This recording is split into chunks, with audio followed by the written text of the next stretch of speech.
Dana, el día después, es una exposición de fotodocumental de los desastres de la Dana de 2024 en Valencia, en la que podéis ver no solo las destrozas en casas, vehículos, calles, infraestructuras, sino también a los vecinos y a los voluntarios que vinieron a ayudar a limpiar. Además de la exposición, hay un fotolibro en el que salen más fotografías y un texto, una especie de diario en el que he escrito lo que vi y viví esas primeras semanas.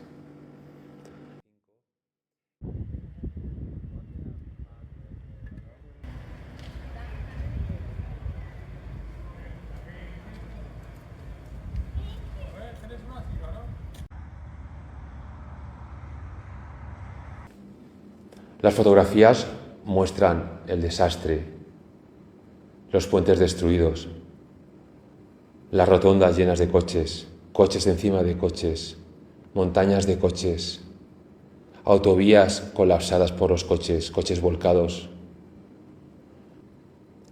También vais a ver fotos de cómo han quedado los pueblos, las calles.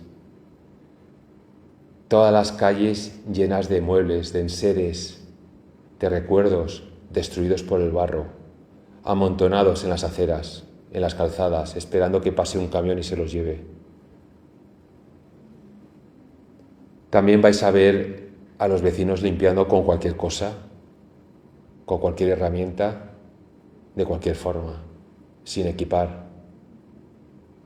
También hay fotos de voluntarios, gente muy joven.